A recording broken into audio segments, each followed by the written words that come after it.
Hay una famosa frase que dice: el pueblo que no conoce su historia está condenado a repetirla. Es una frase que atribuyen a diferentes autores, de hecho no se sabe exactamente quién es el autor, pero que lo que realmente importa es que expresa la verdad de que conocer la historia es importante porque nos evita caer en los mismos errores del pasado.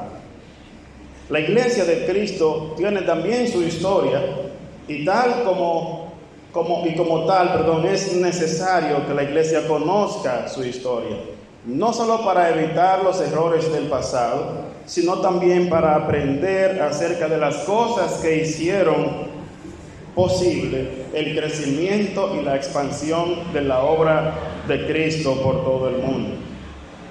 Reitero, es importante que conozcamos nuestra historia no solo para evitar los errores cometidos en el pasado, sino también para aprender cómo la iglesia fue extendiéndose hasta los confines del mundo.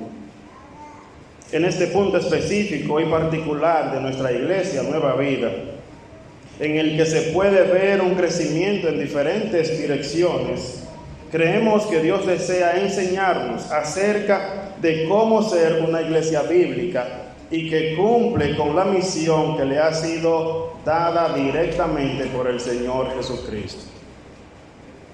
Es por esta razón que vamos a comenzar una serie de predicaciones en el libro de los Hechos de los Apóstoles, libro que nos presenta cómo el Señor Jesús lleva a cabo su obra en la tierra desde su trono celestial por el poder del Espíritu Santo en la vida de los miembros de su iglesia. El título de este mensaje el día de hoy es Los Hechos y las Palabras del Rey Jesús. Los Hechos y las Palabras del Rey Jesús, basados en el pasaje que leímos, Hechos capítulo 1, versículos 1 hasta el 11. Como datos introductorios, es necesario señalar que el autor de este libro es Lucas el médico. Es el mismo autor del evangelio que lleva su nombre, el evangelio según San Lucas, quien habla de un primer tratado dirigido a Teófilo, como usted se pudo fijar en el verso 1, en el primer tratado, estimado Teófilo. Aquí este autor habla de un primer tratado acerca de lo que Jesús comenzó a hacer y a enseñar. Yo quisiera, hermanos, que ustedes puedan ir conmigo a Lucas capítulo 1 y el versículo 1 para poder ver esta información que nos provee este autor acerca de su propia autoría y de su propósito al escribirlo. Lucas capítulo 1 y versículo 1 hasta el 4 dice: por cuanto muchos han tratado de poner en orden y escribir una historia de las cosas que entre nosotros son muy ciertas, tal como nos las dieron a conocer los que desde el principio fueron testigos oculares y ministros de la palabra, también a mí me ha parecido conveniente, después de haberlo investigado todo con diligencia desde el principio, escribírtelas ordenadamente, excelentísimo Teófilo, para que sepas la verdad precisa acerca de las cosas que te han sido enseñadas. Como usted puede ver allí, es un escrito dirigido a un destinatario, es decir, un lector llamado Teófilo, un nombre que significa amado por Dios o amigo de Dios.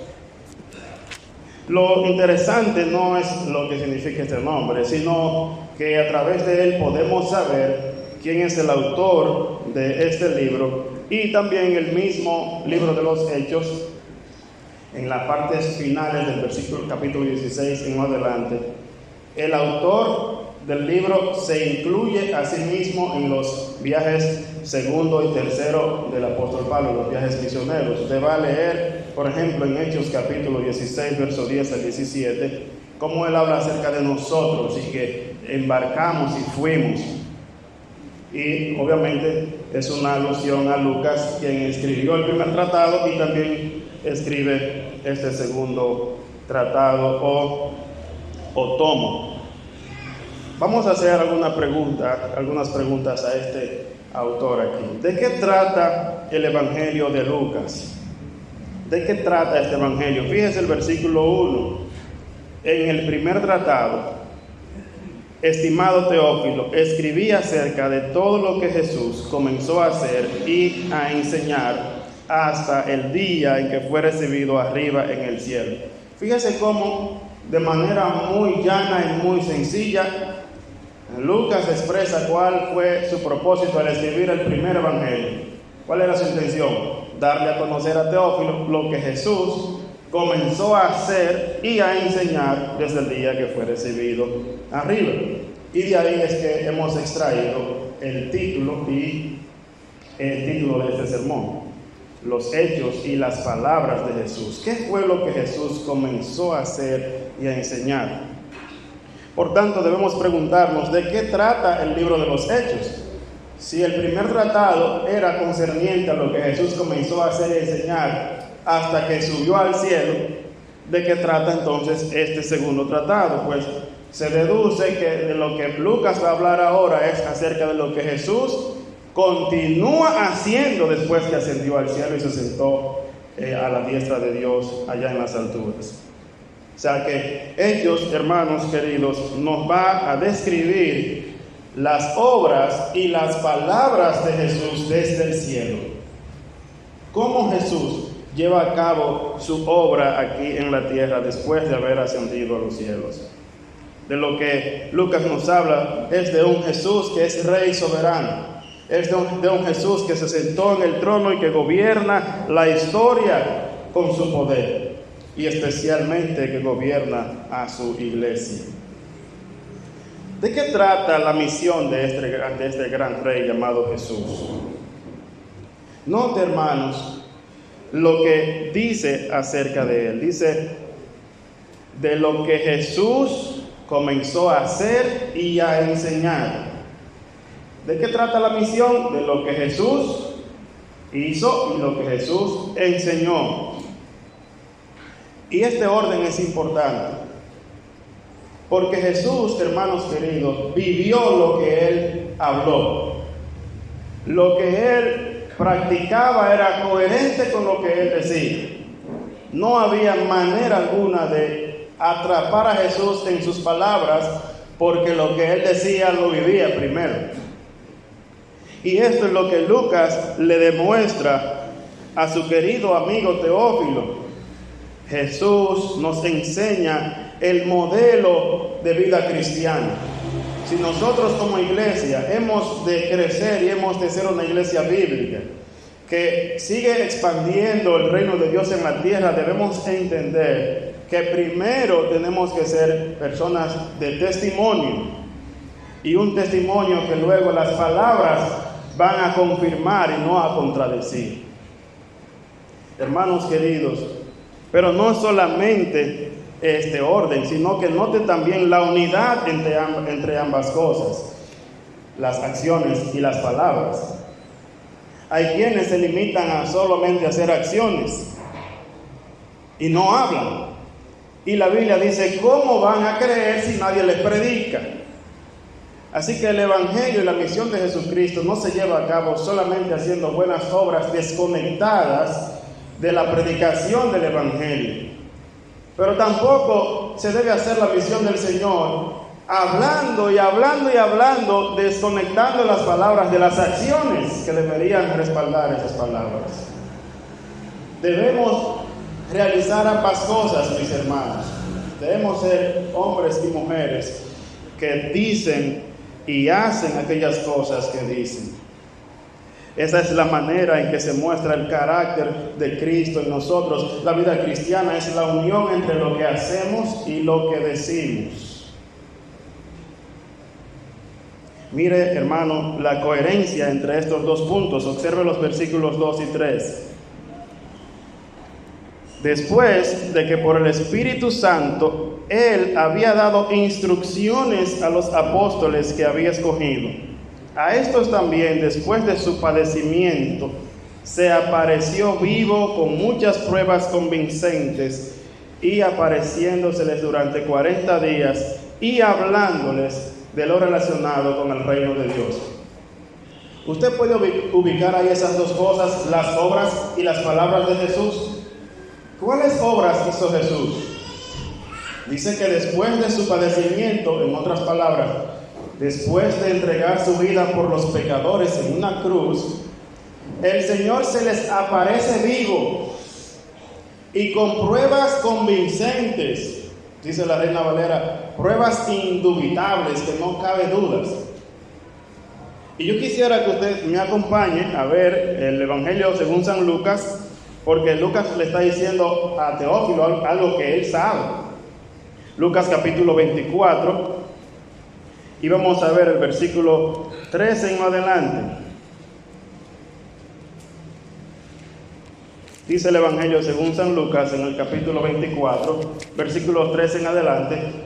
El capítulo comienza hablando de la resurrección de Jesús y habla de cómo él, el primer día de la semana, se había levantado de los muertos. Las mujeres fueron a la tumba, no lo encontraron, y con quien se encontraron fue con unos varones con vestiduras blancas que les anunciaron: ¿por qué buscan entre los muertos al que vive? Él no está aquí, ha resucitado. Están en el lugar equivocado. Los vivos no se buscan en el cementerio. Lo llamativo es, queridos, que el Señor se les aparece a dos de sus discípulos que iban camino a un pueblito llamado Emaús. Y Él va caminando con ellos. Yo creo, no voy a leer todo porque el pasaje es extenso, pero voy a ayudarle con la narración. Ellos van hablando y discutiendo en el camino. Jesús se les une en su caminata y les pregunta acerca de las cosas de las que ellos están hablando. Fíjese cómo dice el versículo 17. Y Él les dijo: ¿qué discusiones son estas que tienen entre ustedes mientras van andando? Y ellos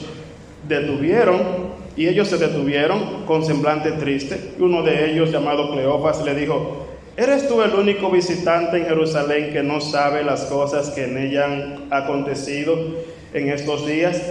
Y Jesús le pregunta: ¿cuáles cosas?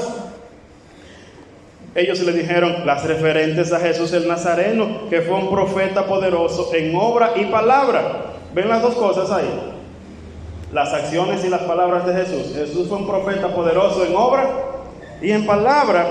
El texto sigue diciendo que eso fue delante de Dios y de todo el pueblo, y cómo los principales sacerdotes y nuestros gobernantes lo entregaron a sentencia de muerte y lo crucificaron, pero nosotros esperábamos que Él era el que iba a redimir a Israel. Además de esto, es el tercer día desde que estas cosas acontecieron. Su tono y sus palabras, para no juzgar tanto el tono, pero sus palabras denotan a personas que perdieron toda esperanza. Pensábamos que Él era ese profeta que nos iba a libertar, pero al haberlo matado, al haber muerto, ya no tenemos esperanza. Y ustedes recuerdan, hermanos, cómo el Señor entonces tiene que reprenderlos. El versículo número 22 dice: entonces Jesús les dijo: oh insensatos y tardos de corazón, para creer todo lo que los profetas han dicho. ¿No era necesario que el Cristo padeciera todas estas cosas y que entrara en su gloria? Así que, comenzando por Moisés y continuando por todos los profetas, les explicó lo referente a Él en todas las Escrituras. O sea que Jesús no solamente demostró por su aparición física que era Él, sino que lo demostró por la palabra. ¿Ven? Sus acciones y sus palabras. Él demostró a sus discípulos: esto era necesario que os sucediera. Y por algún acto soberano, Él no quiso hacer que ellos lo reconocieran. Le tenía los ojos velados para que no lo reconocieran físicamente. Hasta, ustedes saben el punto, cuando ellos van a la casa y le invitan a Jesús a quedarse con ellos, y al partir el pan, ahí lo reconocieron y Jesús desaparece de su vista.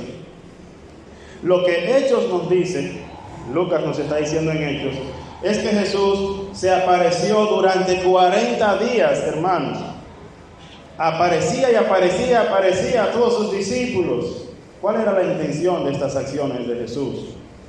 demostrar que Él realmente es el Cristo, el Hijo de Dios que había sido prometido, el Rey triunfante, que la muerte ni Satanás ni el mundo pudo con Él. Eso fue lo que Jesús hizo, hermanos. Hizo obras para dejarles claro a sus discípulos que Él había resucitado, que no tenían razón ninguna para estar desesperanzados, para estar decepcionados, para estar tristes. Porque la misión que Jesús nos manda a hacer, hermanos, es una misión que está basada en hechos reales, no en la imaginación de unos cuantos. Bueno, algunos dicen, lo que pasa es que Jesús realmente no resucitó. Lo que ocurrió fue que sus discípulos tuvieron una alucinación. Hermano, ¿usted cree que la alucinación, puede ser que una persona la tenga, pero las alucinaciones no son colectivas? No puede haber un grupo de gente que vea la misma cosa alucinando.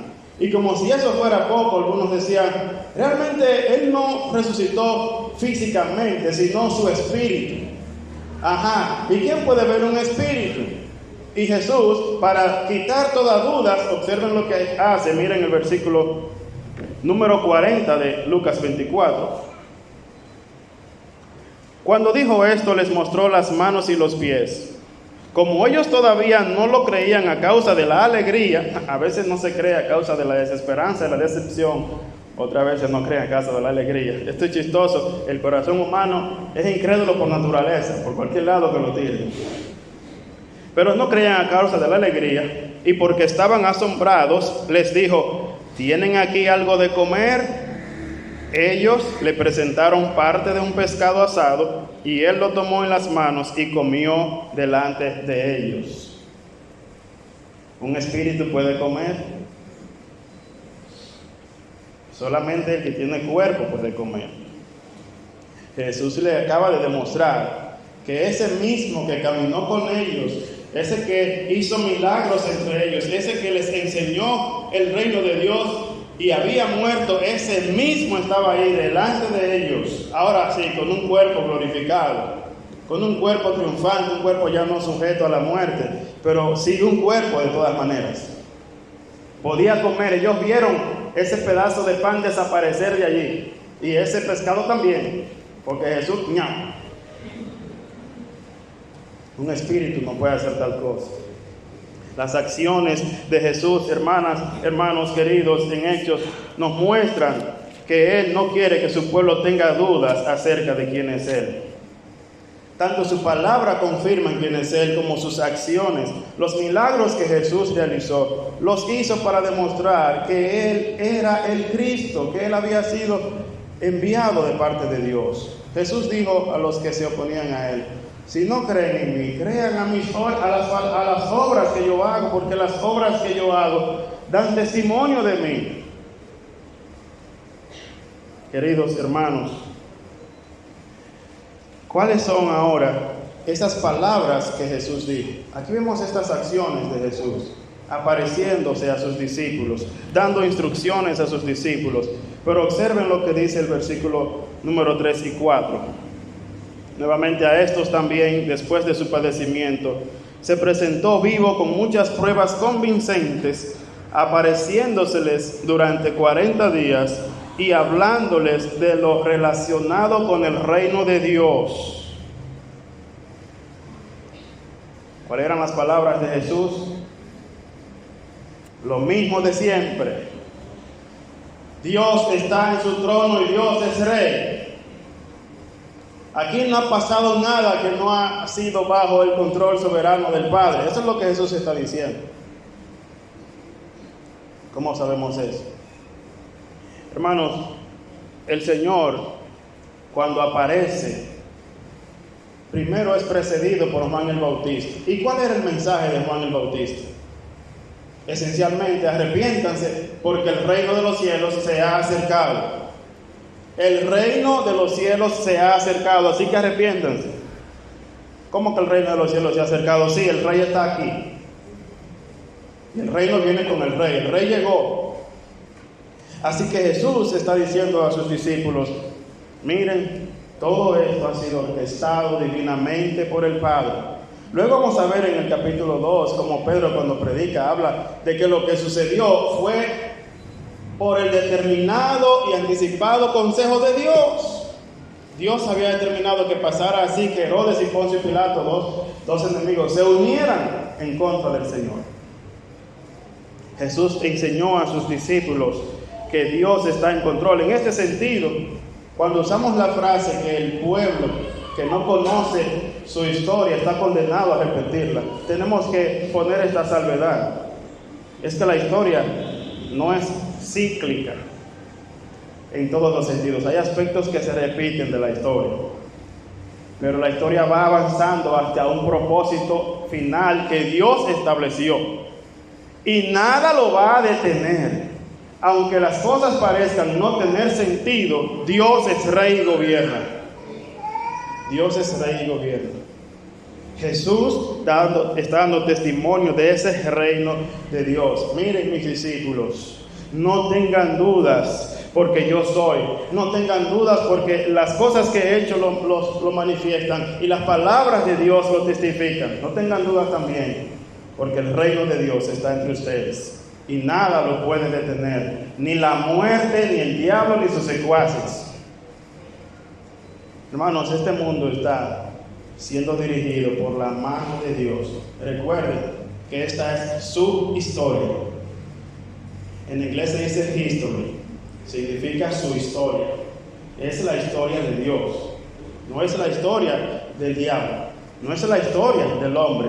Es Dios el que está guiando todos los hilos de la historia hacia la culminación final de la entronización de Cristo sobre todo pueblo, lengua y nación, y su iglesia sentada al lado de él. Yo no sé si usted está esperando ese reino, pero eso es lo que estamos esperando. Jesús le dice a sus discípulos: no se desanimen. Estas son, mis hermanos, estos son los hechos y las palabras del Señor Jesús, el Rey Jesús. Por eso cantamos: venga tu reino. Por eso decimos que sobre la tempestad Él es rey. Él es rey aún en la tormenta. Queridos hermanos, la misión también debe llevarse a cabo en obediencia a los mandatos de Cristo.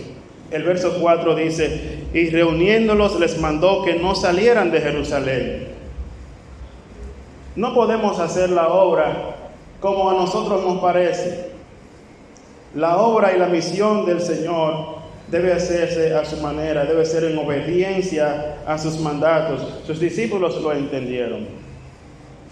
Hermanos, quedarse en Jerusalén no era para nada seguro. Allí habían crucificado a su Señor. Y Jesús les dice: no se vayan de aquí, no huyan, quédense aquí. Así que, mis hermanos, obedecer al Señor no siempre será seguro íntegramente para nosotros. Obedecer al Señor a veces implica riesgo. Pero yo quiero decirle una cosa acerca del riesgo. Todos corremos riesgos en cualquier lugar. Nadie está libre de riesgos. El que decide no salir porque empieza a pensar en todos los posibles peligros que se corre cuando uno sale a la calle, hermanos, puede morir igualito de un infarto, o de que un temblor de tierra le tire la casa encima, o de una bala perdida, o de una bomba nuclear en este mundo que tanto se arma en guerra. Todos corremos riesgos, pero la Biblia dice que el que quiera salvar su vida en este mundo la perderá. Si usted quiere mantener su vida segura para no tomar riesgos, va a perder la vida. Pero el que pierda su vida, el que la arriesgue por causa del Señor y del Evangelio, la hallará. Así que Jesús dice a sus discípulos: quédense allí. Es verdad, es peligroso, hay riesgo de que los encuentren y los persigan, pero esperen la promesa del Padre, porque la obra de Dios, la misión de Cristo, no solamente se lleva a cabo en obediencia, sino también esperando la voluntad del Padre. El versículo 4 dice: esperen en Jerusalén hasta que reciban la promesa del Padre. ¿Y cuál es esa promesa? Bueno, que el Padre les iba a enviar el Espíritu Santo Consolador. Jesús dice a sus discípulos en Juan capítulo 16: a ustedes les conviene que yo me vaya, porque si no me voy, el Espíritu no vendrá. Pero si me voy, yo se lo enviaré el Espíritu. Y en el capítulo 14 dice que el Espíritu de verdad estaba con ellos, pero estaría en ellos.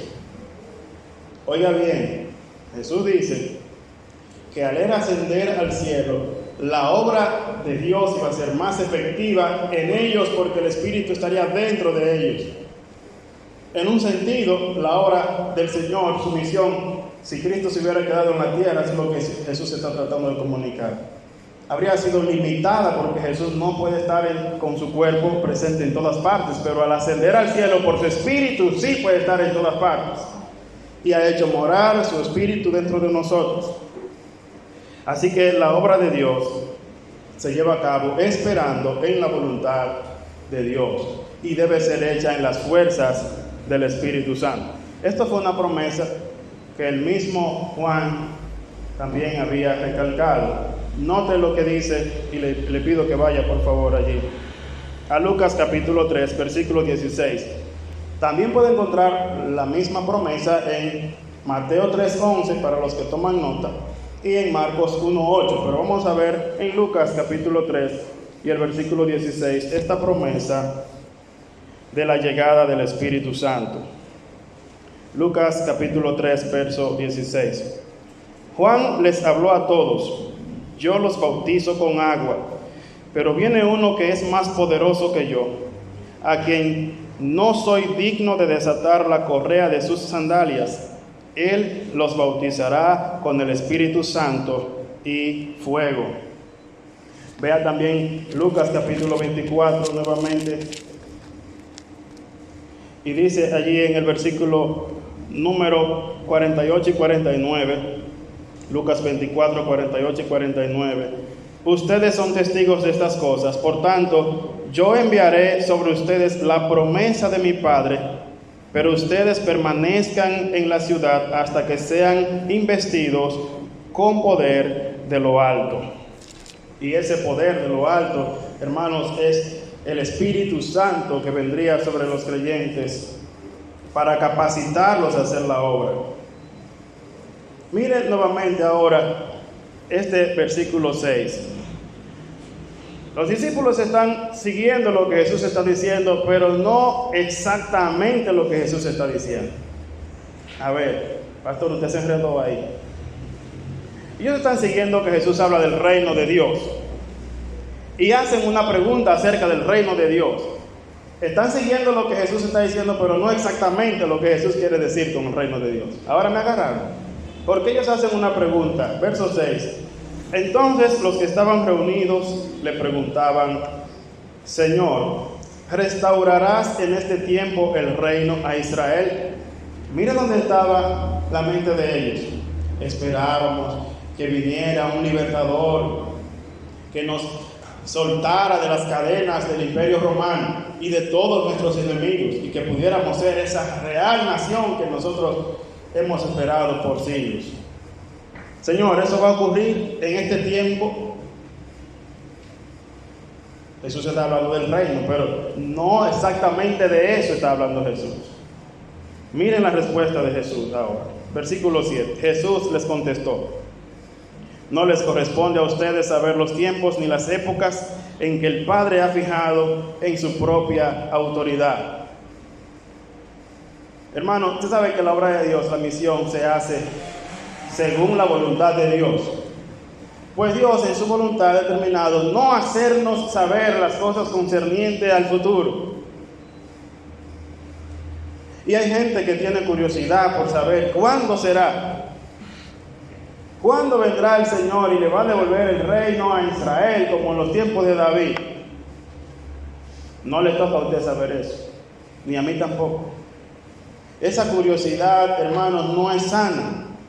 Porque, como dice el pastor Sujel Michelén, algunos lo ha llevado eso a la decepción, porque empiezan a decir, vienen esta fecha, vienen esta... Entonces, cuando no ocurre, terminan en la decepción. Nosotros, hermanos, en cambio, tenemos una misión. Deuteronomio 29 dice: las cosas secretas y ocultas pertenecen al Señor nuestro Dios, O sea, hay cosas que Dios no ha querido dárnosla a conocer. Eso le pertenece a Él. El tiempo cuando Él va a restablecer el reino, el tiempo cuando Cristo volverá por segunda vez, Jesús dijo, eso no sabe nadie ni el día ni la hora, ni el día ni la hora, ni los ángeles, ni en ese momento el Hijo en la tierra. Solamente el Padre. Las cosas secretas y ocultas pertenecen al Señor nuestro Dios. Dice el texto de Deuteronomio 29:29.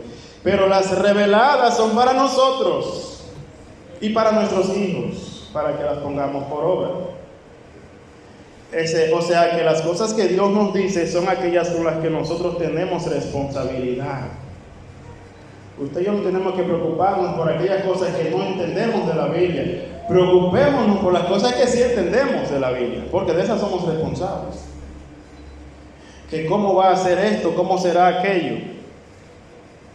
El Señor dice, a ustedes no les toca saber los tiempos que el Padre ha fijado en su sola potestad o en su propia autoridad, como dice la Nueva Biblia de las Américas. Pero, en contraste a eso, recibirán poder cuando venga sobre ustedes el Espíritu Santo y serán mis testigos en Jerusalén, en toda Judea y Samaria y hasta los confines de la tierra.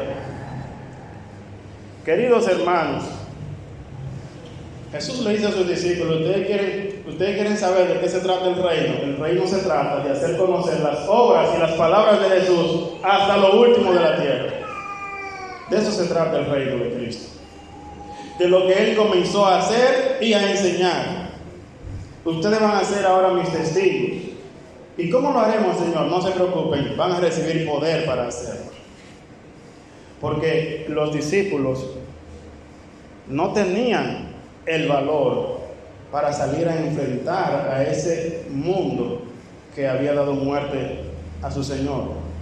Necesitaban una obra sobrenatural de Dios en ellos para poder salir a hacer esta obra. Así, mis hermanos, nosotros no podemos salir a hacer la obra del Señor sin la obra del Espíritu Santo en nuestra vida. Ningún inconverso puede salir a hacer la obra del Señor. Lo hacen aquellos que han sido llamados por el Señor y que tienen el Espíritu Santo del Señor en ellos. El inconverso no le importa eso, porque su rey no es Cristo, su rey no es el Señor Jesús. Pero aquel que tiene a Jesús, que ese es su rey, y quien el Señor Jesús le envía su Espíritu, sale a hacer esta obra. Y miren, hermanos, algunos han dicho que este versículo 8 pudiera ser como el bosquejo del libro de los Hechos. Cómo el Evangelio empezó desde Jerusalén, fue avanzando por toda Judea, Samaria y cómo llegó hasta lo último de la tierra. Estoy de acuerdo en parte con eso, pero el bosquejo nuevamente y el propósito de este libro es hablar acerca de lo que Jesús comenzó a hacer y a enseñar y continúa haciendo y enseñando desde el cielo por medio de su Espíritu Santo a través de los miembros de su iglesia. Iglesia Bíblica del Señor Jesucristo, ustedes y yo tenemos un compromiso delante de Dios. Nos ha sido dada una misión de parte del Rey Jesús y debe ser hecha a su manera, en obediencia a sus mandatos y dependencia del Espíritu Santo. Jesús se ha encargado de disipar toda duda a través de su palabra y a través del testimonio de sus discípulos que dieron su vida dando fe de que Él realmente había resucitado, que ellos lo habían visto vivo en su cuerpo. Y miren ahora, quiero ver un poquito la importancia del Espíritu Santo en la vida del creyente según se revela en el Nuevo Testamento. El Espíritu Santo marca el comienzo de la experiencia cristiana. No podemos pertenecer a Cristo sin el Espíritu. Mira lo que dice Romanos capítulo 8 y versículo 9. No podemos pertenecer a Cristo sin el Espíritu. Romanos 8, 9. Dice así: sin embargo, ustedes no están en la carne, sino en el Espíritu, si en verdad el Espíritu de Dios habita en ustedes. Pero si alguien no tiene el Espíritu de Cristo, el tal no es de Él. Todo aquel que es de Cristo posee el Espíritu de Cristo. No podemos estar unidos a Cristo sin su Espíritu. Escucha 1 Corintios capítulo 6, versículo 17. No podemos estar unidos a Cristo sin su Espíritu. 1 Corintios 6, 17. Pero el que se une al Señor, un espíritu es con Él. No podemos ser adoptados como sus hijos sin su Espíritu. Y es lo que dice también Romanos capítulo 8, versos 14 al 17. Y Gálatas 4, versos 6 hasta el 7. No podemos estar en el cuerpo de Cristo excepto por el Espíritu de Cristo.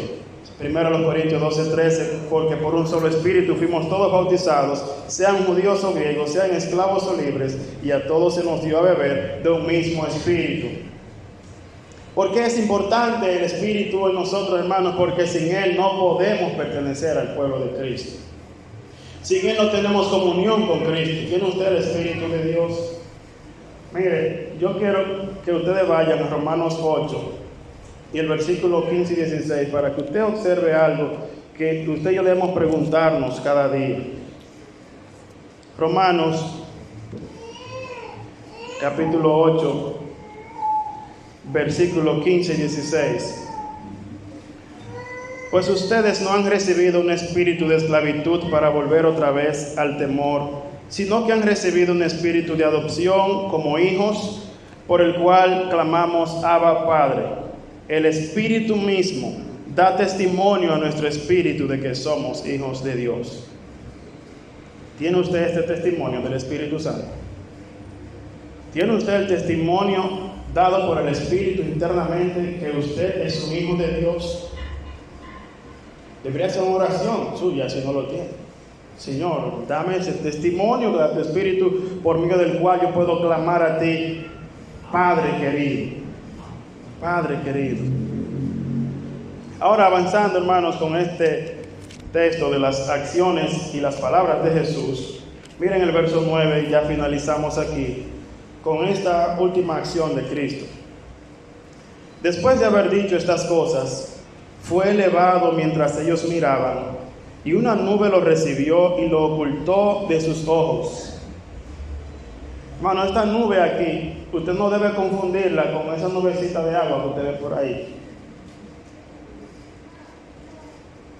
Esta nube no es nada casual en la Escritura.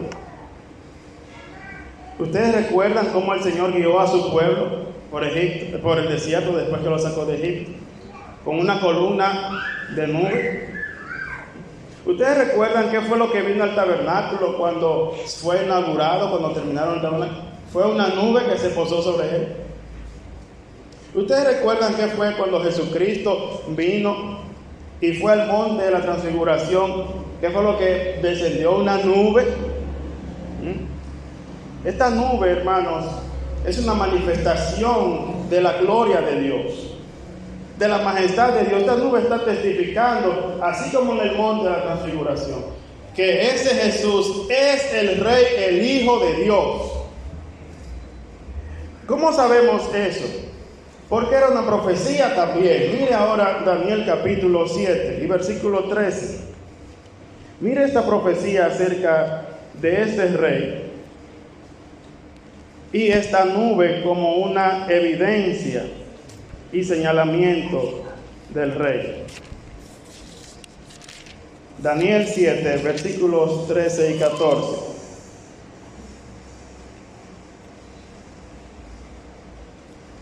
Voy a leer aquí, hermano. Dice: seguí mirando, dice Daniel, en las visiones nocturnas, y en las nubes del cielo venía uno como un hijo de hombre, que se dirigió al anciano de días y fue presentado ante él, y le fue dado dominio, gloria y reino, para que todos los pueblos, naciones y lenguas le sirvieran. Su dominio es un dominio eterno que nunca pasará, y su reino uno que no será destruido. ¿De quién está hablando Daniel? ¿Ustedes recuerdan cuál era el título preferido de Jesús para referirse a sí mismo? ¿Cómo hablaba de sí mismo él? El Hijo del Hombre. Era una referencia a Daniel. Le estaba marcando que él era este de quien Daniel había dicho que le fue dado el reino por parte del anciano de días, una referencia a Dios el Padre. Y esta nube que lo lleva está señalando quién es. Y los hombres que aparecen, que entendemos que fueron unos ángeles en forma humana, le dicen a los discípulos que estaban mirándolo: miren, señores, Jesús no se deshizo entre ellos. Jesús fue ascendiendo gradualmente. Ellos estaban mirándolo irse al cielo. Y la nube lo oculta, esta nube especial de la gloria de Dios. Y ellos siguen mirando al cielo. Y estos hombres vienen y dicen: ¿por qué están mirando al cielo? Este mismo Jesús, ese mismo que ha sido tomado de ustedes al cielo, volverá de la misma manera. ¿De qué manera? Visible, personal, corporal y con la nube. ¿No es eso lo que Daniel dice aquí? ¿No es eso lo que Daniel dice aquí? Mira otra vez. Seguí mirando en las visiones nocturnas, y en las nubes del cielo venía uno como un hijo del hombre. Jesús volverá, hermano, porque Él es el Rey. Él es el Rey. Y finalmente yo quisiera que ustedes observen qué dice John Stott al respecto de esta partida de Jesús y de las palabras de los ángeles. John Stott dice: había algo fundamentalmente anormal en esta actitud de estar mirando hacia arriba cuando habían sido comisionados para ir hasta lo último de la tierra. Su llamamiento era el de ser testigos y no observadores de las estrellas. Fin de la cita. Hermanos, ¿qué es lo que se espera de nosotros como Iglesia Nueva Vida? No es que ahora que estamos leyendo la Biblia nos quedemos ahí mirando y mirando y contemplando. Qué bonita la historia, qué historia tan rara, eso me enoja, eso, ¿y cómo permitieron eso? Esa no es la idea. La idea es que nosotros nos alimentemos con esa palabra y salgamos a proclamar esa palabra. No es que nos quedemos como meros espectadores y venir aquí los domingos a escuchar un sermón y listo. No es para eso que el Señor nos manda a congregarnos. Porque son las palabras y las acciones. No es solo las palabras ni solo las acciones. Son ambas cosas, queridos hermanos. Las palabras y las acciones del Rey Jesús nos hablan de lo que nosotros debemos estar haciendo. ¿Acaso no fue eso lo que nos predicó el hermano Marcio la semana pasada? ¿Qué somos en Cristo? Nación santa, real sacerdocio, pueblo adquirido por Dios. Eso es lo que somos. ¿Para qué? Para que anuncien las virtudes. Esa es la meta, mis hermanos queridos. Y este Jesús que ascendió al cielo, su ascensión también estaba predicha en el Antiguo Testamento. Y este texto quiero que lo vean finalmente ahí. Ya sí es verdad que finalmente.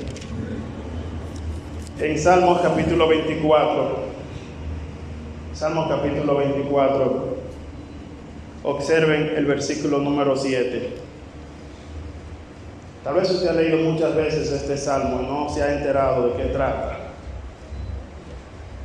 Versículo 7 de Salmo 24. Alcen, oh puertas, sus cabezas, álcense puertas eternas, para que entre el Rey de la gloria. ¿Quién es este Rey de la gloria? El Señor fuerte y poderoso, el Señor poderoso en batalla. Alcen, oh puertas, sus cabezas, alcen las puertas eternas, para que entre el Rey de la gloria. Otra vez preguntan: ¿quién es este Rey de la gloria? El Señor de los ejércitos. Él es el Rey de la gloria. Hermanos, es una referencia a la ascensión de Cristo. El poderoso en batalla, el que venció a sus enemigos, ahora está ascendiendo. Y el Salmo está diciendo: puertas, álcense, que va a entrar el Rey. Va a venir a su trono el Rey que descendió, ahora vuelve a su trono. El poderoso en batalla. Ese Rey poderoso y que gobierna la historia es el que nos envía a usted y a mí. ¿Por qué no hacemos la obra? ¿Será por temor? Jesús dijo: toda autoridad me ha sido dada en el cielo y en la tierra. Vayan, hagan discípulos. ¿Será por dudas? Jesús ya apareció a más de 500 hermanos a la vez. Duró 40 días apareciéndose. ¿Qué más evidencia necesitamos? Y Él nos ha dado su Espíritu Santo. Así que, hermanos queridos, espero que esta serie nos anime como creyentes, como pueblo de Dios y como iglesia, a imitar a nuestro Señor con sus hechos y con sus palabras. Él hablaba del reino de Cristo. Y que podamos hacer un impacto grande en esta comunidad. Y usted que está de visita, es un creyente, que usted puede hacer un impacto en la comunidad donde Dios lo ha puesto. Que sus palabras y sus hechos hablen de Cristo. Y si usted no conoce al Señor, Él es el único Rey. No deje que el pecado y Satanás sigan gobernando su vida. Entregue su vida al Rey de Reyes y Señor de Señores. Porque Él murió y resucitó para libertarlo de esa esclavitud y para darle entrada a su trono celestial. Cuando Él vuelva, ¿de qué lado usted va a estar? ¿Con quién usted se va cuando Jesús vuelva? Solamente hay dos opciones: o está con Cristo o está sin Cristo y se va a condenar eternamente. Hoy es un día de salvación. Hoy el reino de los cielos está siendo proclamado aquí, que hay esperanza de salvación para aquel que cree. Quiero invitarle a inclinar su cabeza, cerrar sus ojos y que oremos juntos al Señor. Padre, una vez más, gracias por tu palabra, pero gracias también por tus obras tan poderosas. ¿Quién podría imaginar que dando su vida, que muriendo en una cruz, el Salvador iba a vencer a sus enemigos? ¿Quién podría imaginar que así Él iba a comprar nuestra redención? Los discípulos se decepcionaron al ver que murió, pero Él se levantó triunfante, se les apareció, les animó, y ellos cobraron ánimo, fueron llenos del Espíritu Santo, hicieron lo que tú les mandaste hacer. Ahora nosotros debemos seguir su ejemplo. Hay una historia aquí que nos habla de cómo nosotros podemos también caminar en obediencia a la misión que Jesús nos ha dado. Y aquí hay palabras para aquellos que están sin Cristo, que no tienen esperanza, que no pueden decir que si Cristo viene hoy ellos van a partir contigo. O que tu Espíritu Santo les convenza, Señor, y que no se vayan de aquí sin haber rendido toda su vida al señorío de Jesús, como su Señor y su Salvador, como el Rey soberano que Él es. Gracias una vez más. Bendice a tu pueblo, anímanos a hacer tu obra, en el nombre de Jesús. Amén.